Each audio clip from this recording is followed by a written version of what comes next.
What's going on, guys? BusterBarnes here, and welcome to this video of where I will be ranking every single Chelsea player from the 2019 to 2020 season from worst to best. And just before any of you guys say anything, this is not going to be from who I think the worst player in the club is to who I think the best player in the club is. This is going to be how I think their season went for them, who defied expectations and who disappointed our expectations. And without further ado, guys, I'm just going to get right into it. We all know where this is going to start. It is at goalkeeper, and it is Kepa Arrizabalaga.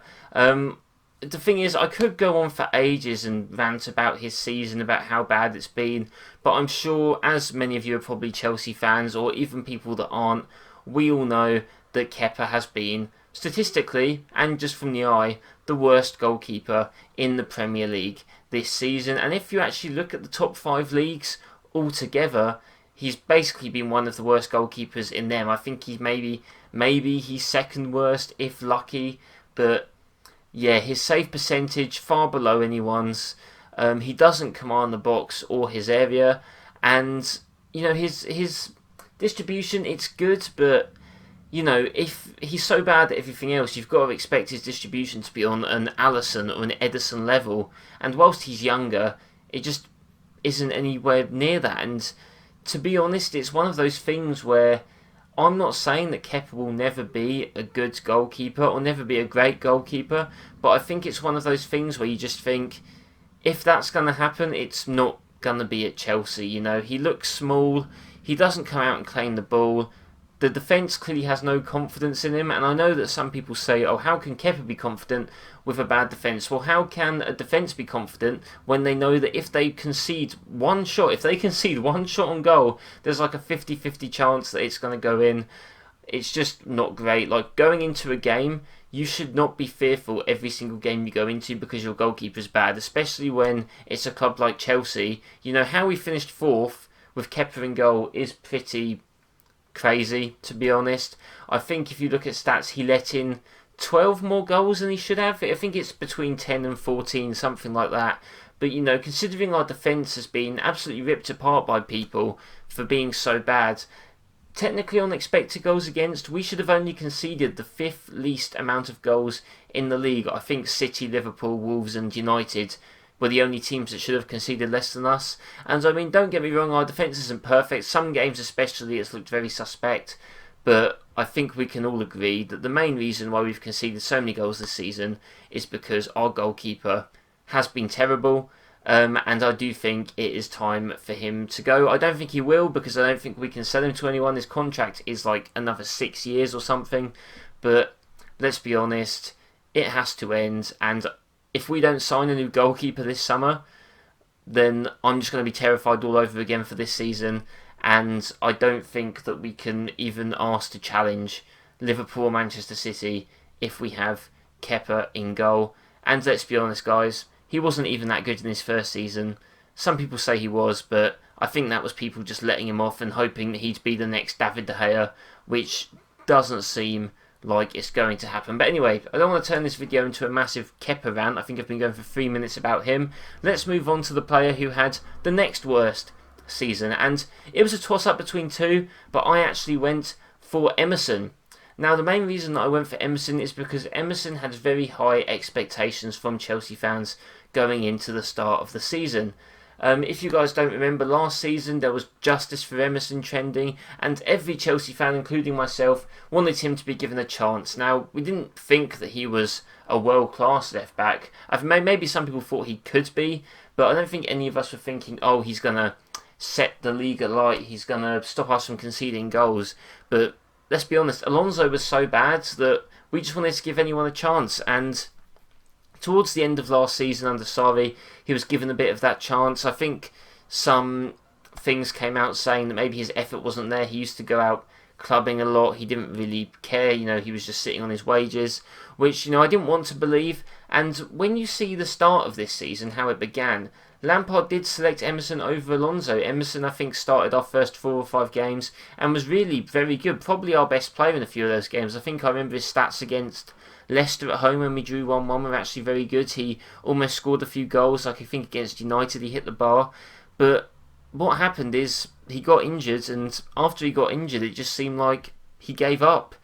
And you just can't be having to play with that sort of mentality where one injury sets them back so far, and he never got into the team since. And we all know how Lampard's a manager who likes to go off how people train. He's all open to giving everyone a chance. And the fact that he didn't give Emerson another chance really just shows probably his personality since that injury.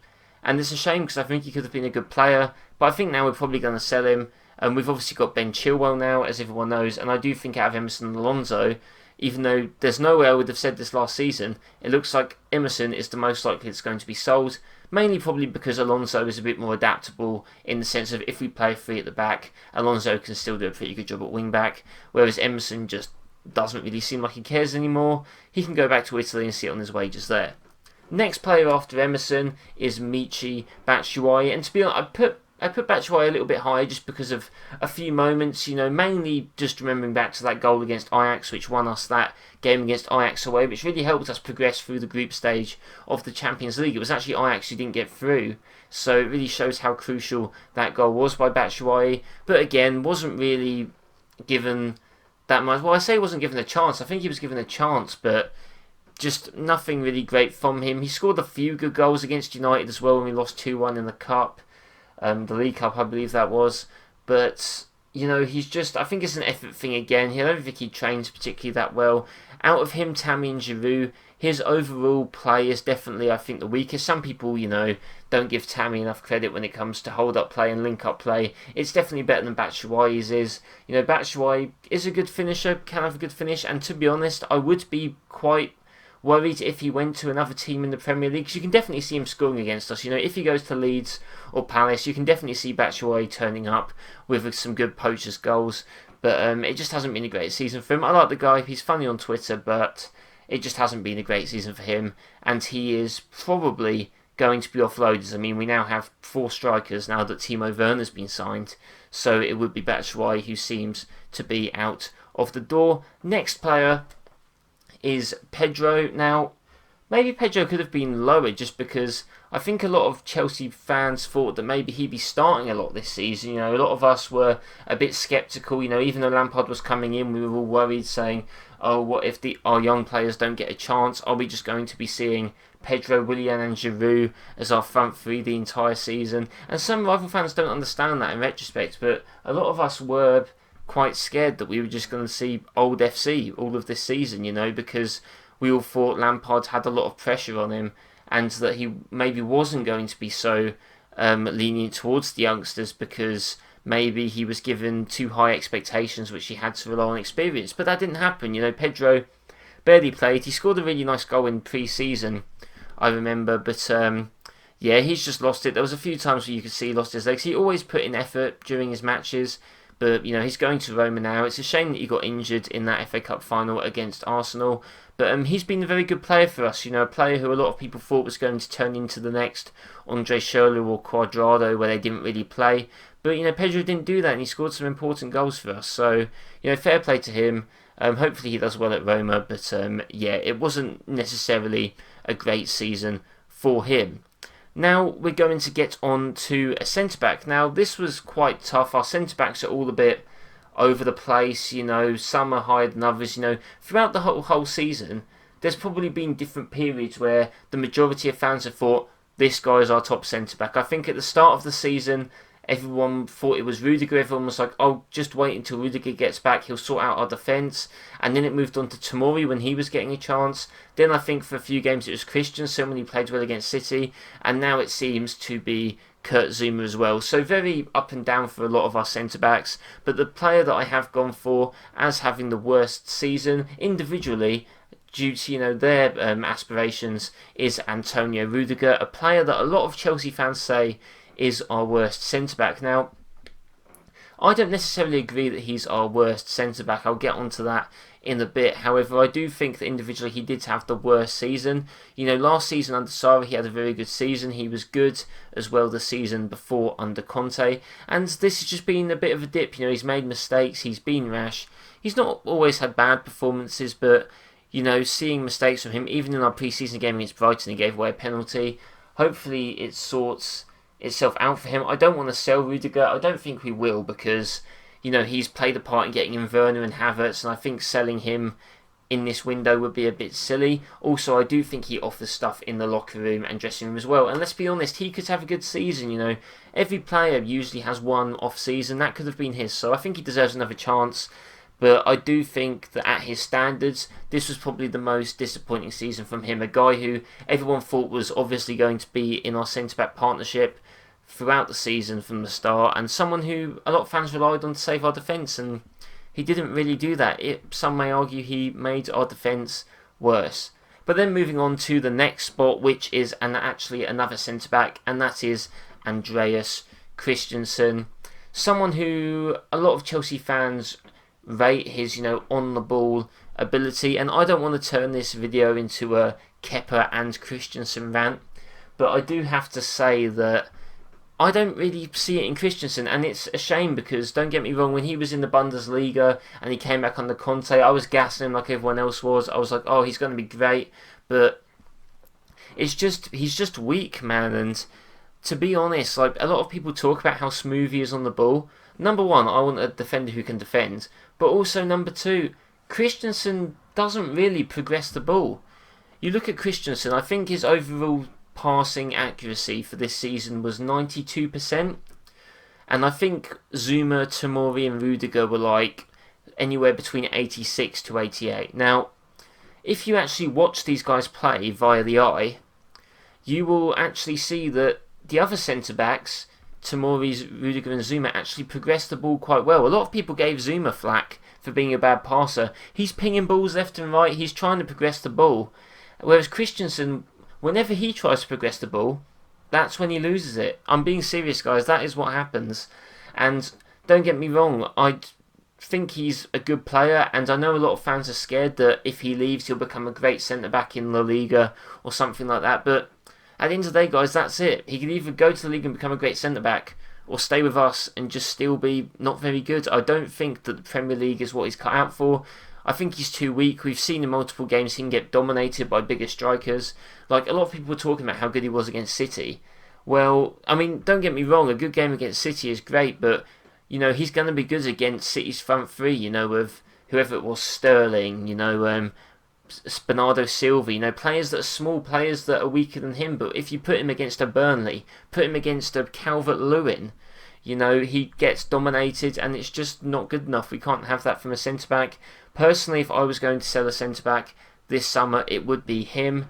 With Thiago Silva coming in, I think him and Zuma could be a great combination, and I think Tomori could really learn well from Silva as well, rotating in, playing with him as well. I think you need Rudiger still in the team, so Christensen would be the player that I would offload, even though ranking him slightly higher than Rudiger this season, mainly just because I think Rudiger had higher aspirations than Christensen did, so he therefore let us down maybe a bit more. But anyway, I don't want to turn this into a Christensen rant. I think I spent another 3 minutes on him, so him and Kepa been getting a bit of time there.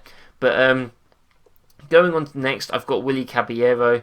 Now, again, I think a lot of people gave him credit because he had to come into some games when Kepa was underperforming, and he did alright, but Caballero by no means is a good keeper. He's not really. He's actually, in my opinion, not that much better than Kepa. The only thing that he has over Kepa is just a bit of leadership, you know. But, you know, he does still make a mistake. His saving percentage isn't that great either. Can save a penalty, to be fair to him.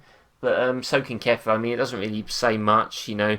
Being a good penalty saver is good, and it makes for good moments, but, you know, you're not facing penalties in the majority of your matches unless you're facing Manchester United all the time. So I don't think that, you know, that's a really saving grace for him. I think his season was fine, but yeah, that's just it. I think it was okay, so I've put him here. Not really much more to say on Caballero. If we do get another keeper to compete with Kepa, we probably won't really see Caballero again. But it's good experience though for other keepers. So, you know, fair play to him. And yeah, probably not going to be seeing him play in a Chelsea shirt again at any time soon. Next player I've actually got is Marcos Alonso. Now, Alonso, a lot of Chelsea fans, like I said earlier, wanted Emerson to start. And to be fair to Alonso, he kept Emerson out of the team. I don't know if that was hard or not, because Emerson didn't seem like he really cared anymore. But, playing three at the back with Lampard and his adaptive tactics, Alonso did put in some good performances for us. I remember such as some games against Spurs. I think both games against Spurs, Alonso was pretty good at wing-back four. Don't get me wrong, very suspect at the back, and the back four doesn't work. I remember against West Ham when we lost 3-2 and he did not run back at all. And, Alonso is a very frustrating player and not a player that I want in the Chelsea team anymore, to be honest, but I would probably rather him at this stage than Emerson, which I think says a lot considering how much I'm not really a fan of Alonso. But, he's decent in the air, he is a good shooter, he can deliver some good balls. So yeah, I think it was actually an okay season, because I think we all thought that this was going to be the season where we wouldn't have to see Alonso anymore, and when we did see him, he was alright, he was up and down.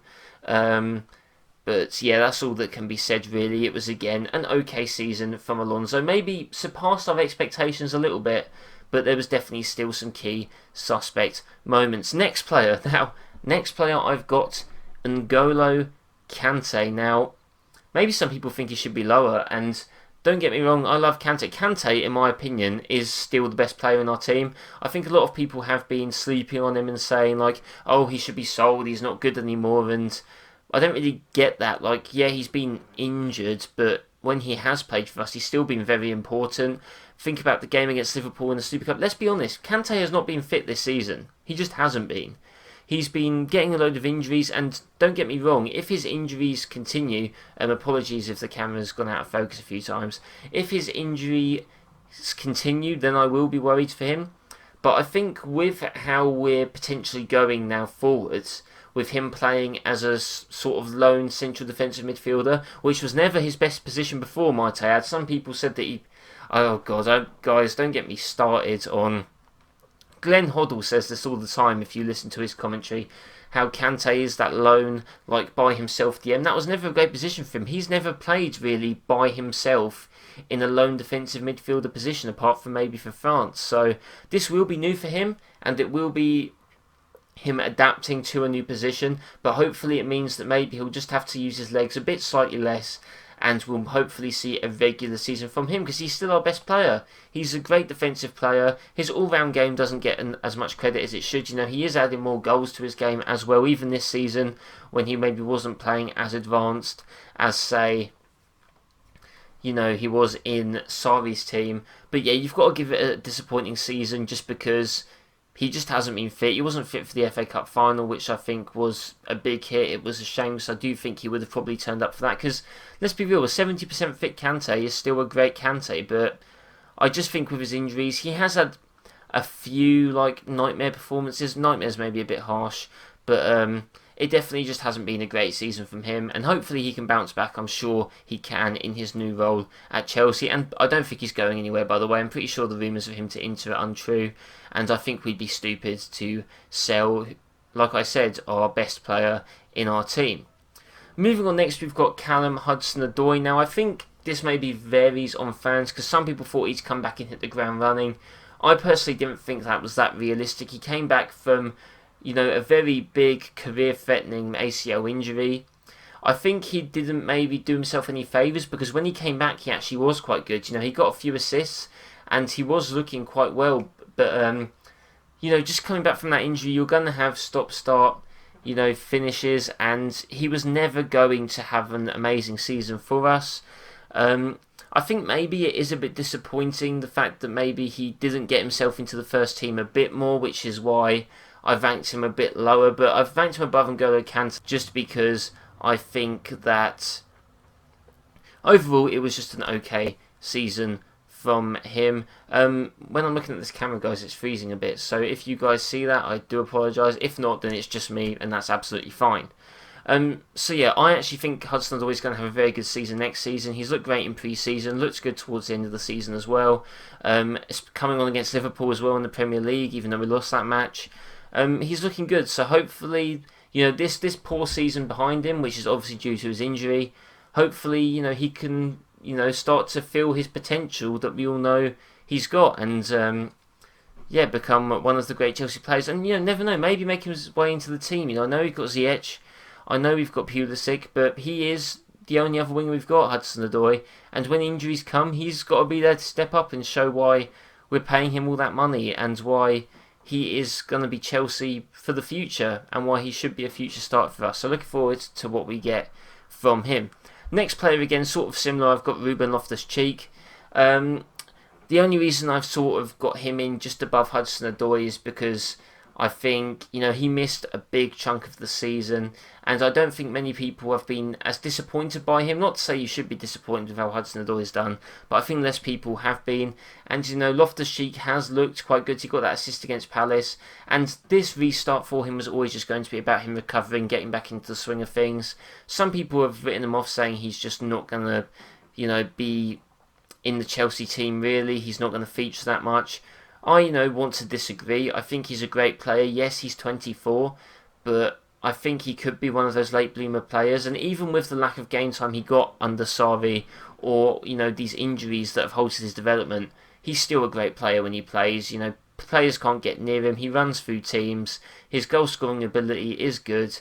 So I completely back Loftus-Cheek to be a good player. And I think it'll be interesting, to see next season who starts more. Like, I know Lampard loves Mason Mount, but, with Havertz, Loftus-Cheek as well, I think there's some good competition in the midfield. Kovacic also. So I think it'll probably depend on who we're facing and tactics, but I don't see any reason why Loftus-Cheek won't have a shot at getting into the first team next season. Player I've put above Loftus-Cheek actually is Ross Barkley, a player I don't think will be here. However, I don't think you can say that Barkley's had a bad season. I don't think any of us really had great expectations for him to be amazing. Yes, he had a good pre-season, and some people thought this was going to be the start, but to be honest, Barkley's always sort of had good pre-seasons for us and never really delivered. But again, he's done well for us. He scored in that FA Cup quarter-final against Leicester.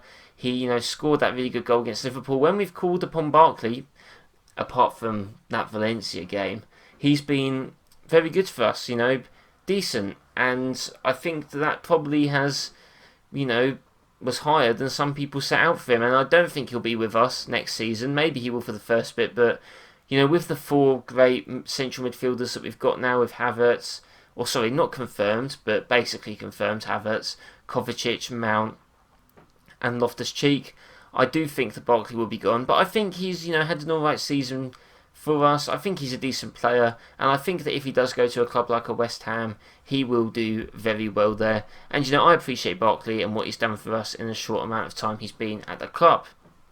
Next player I've got is Gorginho, which might surprise a few people because his season has been a bit of a tale of two halves, which I guess you could say for a lot of Chelsea players. A lot of Chelsea players either had a good first half and a bad second half, or had a bad second half and a good first half. There's not really been many consistent players, which I guess you'll see the few that there are as we go higher in the list. Gorginho, I think at the start of the season went a lot higher than a lot of people expected. He was a leader in our team. He was vice captain. He was putting in some very important performances, scoring penalties for us, and was putting in the interceptions and the tackles. I don't think anyone can deny that the first half of the season, Gorginho was a great player for us. He was good, and I liked him under Sarri as well. But under Lampard, I'd say that he was even better. He got a bit more freedom to do what he wanted, and I think that went well for him. But he was just edged out the team a little bit. I think Lampard wanted to change the way he plays, change the tactics a little bit. He wanted to get away a bit more from what Sarri did. I think at the start of the season we saw that Lampard did sort of adopt the Sarri technique a bit. He didn't change too much, but there was a point halfway through the season where he thought, right, I want to play a bit differently, this is how I want to play, and that did involve Gorginho coming out of the team. Towards the end of the season he did have a few bad performances, like against Sheffield United. I don't really want to say it's all on him. I don't think he really, in a 3-4-3, I don't think he really works well in that midfield too, but unfortunately with injuries to other players, we have had a bit of a bad injury season. It wasn't great for him, that situation. But again, I think he's done well. I wouldn't be against keeping him either for that leadership, and I do think he can be used in some games. Do I think he'll still be here? Maybe not. But personally, I think he's had a decent season for him, and all the best to him wherever he goes. If he stays with us as well, fair play to him. I do think he is still an important player for us. The player that we have got above him is actually a player that some may consider Jorginho, younger Jorginho, or his replacement, and that is Billy Gilmore making his Chelsea. I think this was the season where he made his Chelsea debut. Great performances from him against Liverpool in the Cup, against Everton. Don't get me wrong, he's nowhere near the finished article. He's not going to be a regular starter for us. Maybe he'll end up going on loan. But I think for a debut season from him, he's put in some very good performances against Crystal Palace as well. He's a small guy, but he doesn't get bullied. He gives all he's got, and he's a good passer as well. Now, don't get me wrong, again, towards the sort of latter end of the season, there was a few performances like against Leicester that were a bit dodgy, but with a young player, you're always going to get that. He's not going to be fully consistent the first season, but I do think overall he's really left his mark on the team and showed us that he is a future Chelsea player and, got some leadership potential as well. So I think that it's a great season from Billy Gilmore, and I think if he keeps improving, there's no reason why we can't see more of him next season or, in seasons to come. So fair play to the young Scotsman. The next player I've got above him is Fikayo Tomori, the young centre-back, a guy who, despite being named player of the season for Derby last season, I don't think any of us really thought that he was going to be as good or feature as much as he did. I think was it true that I think before David Luiz got before David Luiz got sold to Arsenal, it was actually rumoured that Tomori was going to go out on loan, but obviously Lampard and Luiz's connection broke up, and Tomori ended up staying, and he was great. Don't get me wrong, he made a few errors, and I do think that there was a bit of a period where he was a little bit overrated by Chelsea fans, because I do think when he was partnered with Zuma did help him out quite a bit. And to be fair, they helped each other out because they covered for each other's mistakes. They both have that recovery pace, both powerful, both quick. And I think Tomori's great. It's a shame that we didn't get to see him more at the end of the season, but that's because he was injured, guys. And in that clutch period, basically the whole restart period of the Premier League for us was clutch. We had to win every game, and Tomori had a sort of longish injury. It would have been a massive risk to bring him back in any of those games, especially as a centre-back, and I do think that's why he didn't feature for us. He might go on loan next season. I don't think he should. I think he should probably stay as our third centre-back, as basically our first-in-command centre-back for Zuma or Thiago Silva. I think him and Zuma have a good partnership. I think he could learn a lot over Thiago Silva, so I would personally keep Tomori. I think he's had a breakthrough year. I don't think any Chelsea fans expected him to start as much as he did for us. I don't think anyone expected him to be as good as he was, and I think he is a future Chelsea centre-back, whether he goes on loan or not. And if he does, hopefully he gets some good minutes, but a great season from Fikayo Tomori. Maybe a future, England starting centre-back as well. I know a lot of people have Joe Gomez and Fikayo Tomori penciled in as their future centre-back pairing. How fast would that be? That's absolutely mental. But anyway, moving on next, and that is the centre-back partner I was on about, playing very well for Tomori, that is Kurt Zouma. Now, I've ranked Zuma probably the highest of all the centre-backs because I do think overall he's been our best one. And I know earlier I was talking about the trends of, at the start of the season everyone was saying Rudiger's our best centre-back, then Tomori, then Christensen. Personally, and you guys can go on my Twitter and look at this, I've always kept and held the fact that I think Zuma is the best centre-back at Chelsea. And I do think that he was unlucky because I think he got scapegoated at the start of the season. Against Manchester United, he had a poor performance, and that sort of stuck with him for a while. Fans wouldn't let that go, and a lot of people were saying that he was really bad. A lot of people had this idea he was really bad on the ball. And don't get me wrong, Zuma, he looks robotic. He's not a pretty player, he's not smooth or silky. But at the end of the day, guys, if you complete the pass, who cares how you do it or how it looks? And Zuma's passing accuracy was only like 4% below Christensen's, which isn't that bad. And like I said, he had progressive passes, long balls to the wings, over the top. That run against Ajax, Zuma, does have some good progressive skills in him. He's our best centre-back in the air. I think he had the second highest percentage of aerial duels won in the Premier League behind Virgil van Dijk. And it just shows he's powerful, he's quick. I think he's our best centre-back. I think if we're going to partner Thiago Silva with anyone next season, it's going to be him. And I think if we sell him, it would be absolutely awful. I know he might be our most sellable asset at centre-back, but when he's your best centre-back, why would you do that? I think just sell Christensen, in my opinion. But yeah, Zuma's been our best centre-back, just want to leave it at that. The next player I've got is Olivier Giroud, who was maybe on track to have a pretty bad season, but the second, I guess not the second half, like the last third of the season, Giroud really stepped up. You know, when Abraham got injured and never truly recovered from that injury, the last couple of games he was picking back up a bit, but you know, Abraham carried the first half of the season for Chelsea, him and a few others. He scored so many goals for us, won us so many points. But when he got injured, he just wasn't the same. And to be fair, as a young player as well, in your first proper season in the Premier League, as the number one striker at a top club, you couldn't expect Abraham to, you know, have done absolutely just amazing. Which, I mean, he still did great. But, you know, Giroud really stepped up. I think a lot of people at the start of this season had him maybe as our third choice striker, you know, because he was the oldest and people thought that Lampard was more focused towards youth. People didn't think Giroud would get a chance, and to be fair, for a while he didn't, but he kept training, he stayed at the club, and he scored some crucial goals for us and just showed what a great striker he is. You know, a lot of 1-0 wins, a lot of points won from him as well. And whilst I don't think he'll be with us for the whole of next season, because I do think Lampard does want to focus on youth, and obviously Werner has come in as well, I think he's still a great player, and I think whoever he does go to, despite his age, is getting a great striker. And I think he really turned his season around this year and has had a much better season than we all expected him to have. And the next player that I've got after Giroud is a player that some Chelsea fans will say is our best player. I still think it's Kante, but that is Christian Pulisic. You know, the new American youngster that joined us.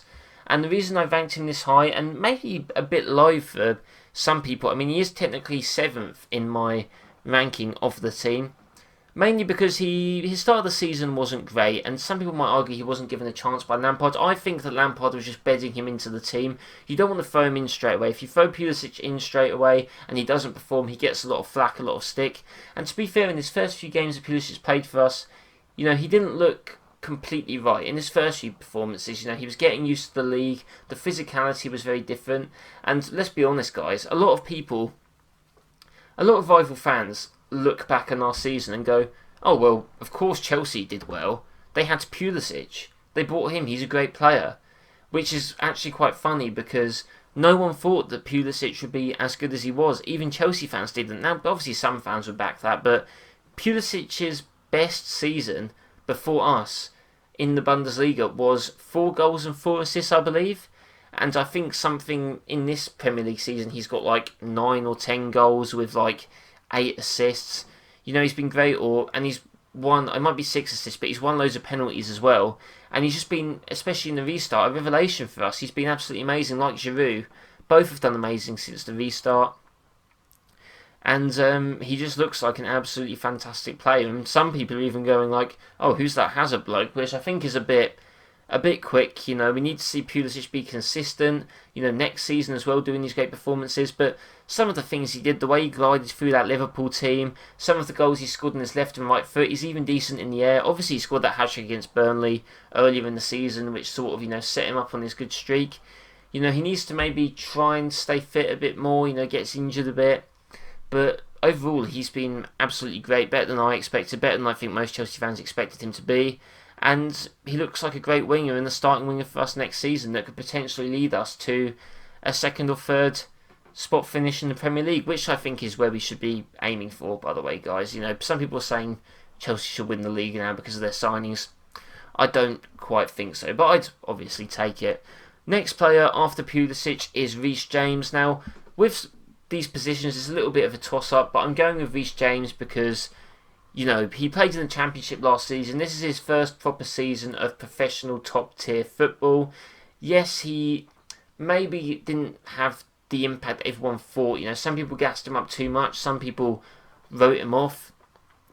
I do think the next season he will still be rotating with Azpilicueta, but I do think that he will get a lot more minutes. He's got some good minutes in the Premier League, maybe sometimes suspect defensively, but when it's your first season of top-flight football, that's going to happen.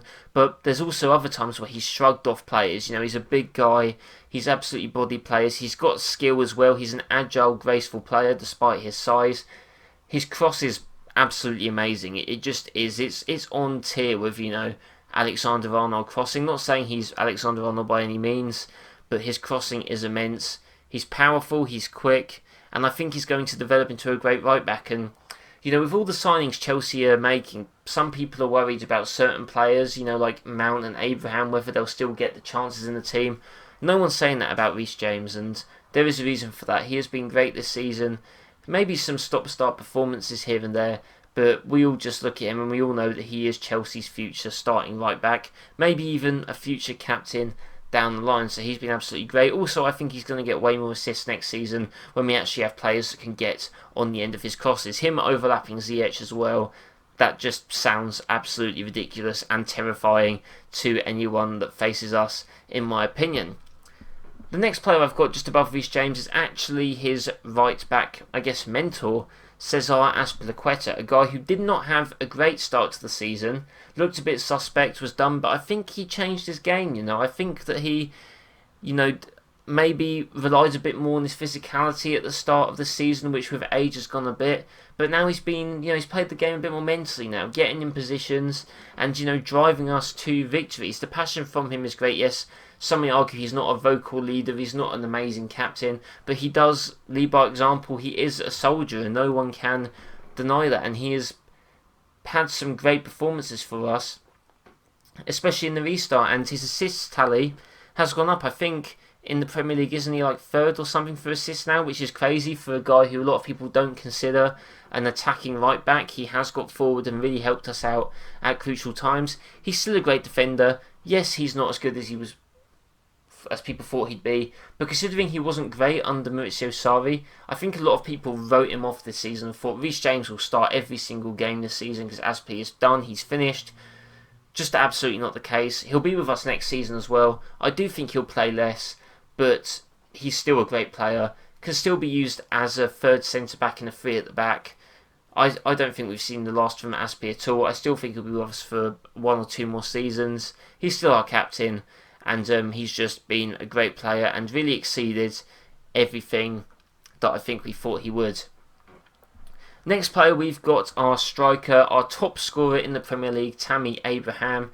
And God, guys, it's just crazy to think, isn't it? The turn that some Chelsea fans have had from, Abraham scoring all these goals, being the league's top scorer for a few weeks, to not scoring as much recently and just getting a lot of hate. People saying he's done, he's not a Chelsea level striker, and I just find it absolutely ridiculous. He's our top scorer in the league, guys.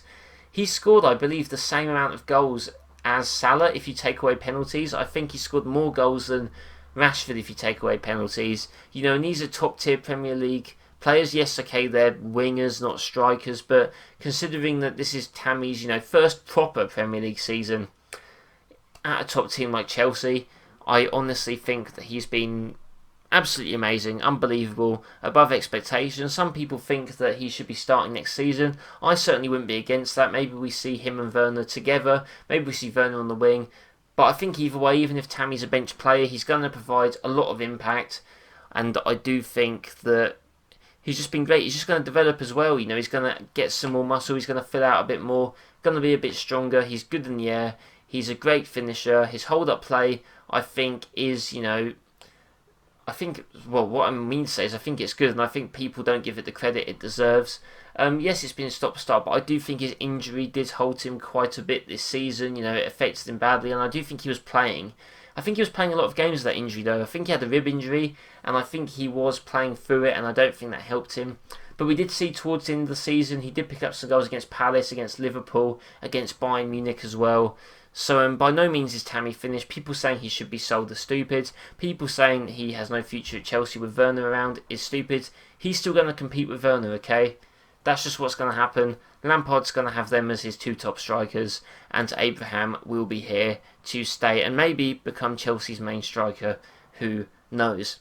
Now the third player, guys, is actually now an Arsenal player, and that is Willian. And look, I know he's joined Arsenal, it's not great, but we all knew it was going to happen. And you have to give him the credit where it's deserved. Yes, Willian maybe did boost his numbers a bit in the restart. He got some penalties and free kicks. But still high on assists as well. He got his assists, he showed he was good, and his work rate never stopped. There were so many games where in the 90th minute he would collapse in exhaustion. You know, there was so many games where, you know, when the team slowed down, he was still running. And this is arguably could be seen as Willian's best season for Chelsea. Now, some people will, you know, dispute other seasons, but I just think that, again, it's a season where a lot of people vote Willian off, and I think that under Lampard he's performed great. It's a shame that he left, but I do think that letting him leave was the right decision. You know, giving him 3 years I think is silly. I think he will be a good signing for Arsenal, but I think he'll be a good signing for Arsenal next season. After that, I think you've got 2 more seasons of, you know, Willian, who will be very old and maybe not care as much. Maybe I'm wrong though, but I think short term it's a good signing for Arsenal. But Willian, I don't think you can deny, has been great this season. I think he'll be remembered as a very good player for Chelsea because of, obviously, a lot of football fans just remember how like players' careers ended in the last few months. So I think he'll be remembered well by Chelsea fans. He still hates Tottenham, you know, going to Arsenal. And I think that, you know, goal scoring wise, assist wise, this has been one of his better seasons. And I do think he's been very good. I think whilst maybe open play he hasn't provided loads of goals and that, I think that effort wise you can't fault the guy. And I think he deserves that 3rd place spot. Maybe he'd be a bit lower for some, but I think he's definitely up there. Now, this is actually number 2. The player who comes in second for having the best season is actually the player who won our Player of the Season, Mateo Kovacic. Now, right, so I've got something to admit here, guys. Basically, at the start of the season, I did not want us to sign Kovacic. And, yeah, I look a bit silly for that now. Everyone gets some stuff wrong, but under Maurizio Sarri, I despised Kovacic. I didn't like him, and now I realised it was probably just the system he was in. It was also his first season in the Premier League, which takes a while to adapt. But, you know, he's just, under Sarri, with Gorginho and Kante, we needed that attacking driving force towards goal. And he plays Kovacic all the time, and Kovacic just isn't that player. He doesn't have that many goals. He has scored some goals this season, don't get me wrong, but he is not that attacking player we needed, and therefore I didn't like him. You know, maybe it's because I had the bias as well. I really wanted LoftusCheek to play last season a lot more, so maybe I sort of pushed that a bit more on Kovacic as well. Now, Kovacic's Player of the Season, I think he deserves it. I think he's been great for us. His dribbling ability is immaculate, maybe the best dribbler in the Premier League. Defensive work, good as well, and he's just had some very good performances for us. And the thing that I mentioned earlier about consistency, a lot of players in our team have had a good half and a bad half of the season. I think he's been consistent throughout, maybe fell off a little bit towards the end, which is maybe why he's second, but I think overall he deserves our Player of the Season and has been very, very good for us and deserves his place in the team next season. Do I think he'll be consistently starting for us next season? No, I don't. I do think that Kovacic should be used tactically next season. I think that with him, Havertz, Mount and Ruben, we will see rotation between those players. I think Havertz will probably start near enough every game, but I think with the other 3, it will solely depend a lot on who we're facing, because I think against some teams where you want that attacking threat, you do need someone other than Kovacic. I do think that he's good at driving from deep and dribbling through, but when it comes to his creative abilities and his scoring abilities, they are still not there. He is still a bit of a frustrating player, but I do think if you compare him to all the players this season, he has had the 2nd best season in terms of consistency. I think next season we'll see him in maybe a bit of a 4-2-3-1, playing next to Kante with Havertz as the number 10, but then I do think there'll be other games where we play maybe a 4-3-3 with a deep player as Kante and maybe 2 more attacking central midfielders, which I don't think Kovacic will be. So, yeah, I don't think he'll be a massive regular starter for us next season, but I do think he deserves being in 2nd place on my list, and I do think he did deserve our Player of the Season, so fair play to him. A guy that I didn't want to sign, and yeah, he's made me look a little bit silly now, hasn't he? But lastly and finally, God, this video has gone on a lot longer than I thought. I can feel my voice going by the second, but that player is going to be the young Frank Lampard's son, Mason Mount. And like I said, guys, this list isn't about who's our best player. I don't think Mason Mount is our best player, but I think he has had the best season to him, you know. Playing, I think it was, basically, I think he made appearances in every single Premier League game this season, bar one. His work rate is fantastic. He's scored a decent amount of goals, got a decent amount of assists. Can the guy improve? Yes, of course he can. But the professionalism that he's shown, the character he's shown at such a young age, having only played seasons in the Championship, and I think for Vitesse Arnhem as well, he's adapted to the Premier League very well. I do think we'll see him as an 8 next season, which I think is where his best position is, just because I think he can control the game well, and his work rate works a bit better with a little bit of a deeper role than a 10. I don't think he's a 10. However, I do think he can do jobs tactically on the wing as a 10. I don't think we should see him there a lot of the time. But I do personally think that Mason Mount is my player of the season. I don't have anything against Kovacic winning it, but I do think Mount was a big contender. Scoring that free kick against Wolves in such a crucial game for us in the season as well was just absolutely fantastic. And I do think he's going to start more and more games for us to come. People saying Havertz might take his spot. I don't think so. I think if anything, Lampard's going to play them both together in a 4-3-3. Maybe occasionally changing to a 4-2-3-1 and one of them misses out. But I just think that this season and this summer has really shown how much depth Chelsea are going to have and how tactical we're going to be and how tactically diverse we're going to be with many adaptable players. And Mason Mount can play in a lot of positions. And I think that, growing up in the academy like Tammy and Tomori, having this season, playing near enough every game for Chelsea, scoring some great goals, I think that this was a breakthrough season for Mason Mount. People compare him to Maddison and Grealish, who's had the better season. You can argue that Mason Mount's playing for the best team, but considering it's his first season in the Prem as well, I think that he has had a very good time, and I do think he may be even a future Chelsea captain under Frank Lampard, and he has had an absolutely great season and is my number one player for having the best season of any Chelsea player in the 2019 to 2020 season. And that is the end of my return video, guys, on the BusterBarnes YouTube channel. Please be sure to leave a like and subscribe, as this video was very long. I'm very tired, but we managed to get through it. I hope you enjoyed this. I haven't seen anyone else do a ranking video of Chelsea players. Maybe I'm just not looking in the right place, but I hope you guys did enjoy. Throughout this season, guys, this is going to be it. This is going to be the season where I upload more on this channel. Chelsea previews, Chelsea reviews, FIFA content, Fantasy Premier League content, which will be coming soon as well before the season starts.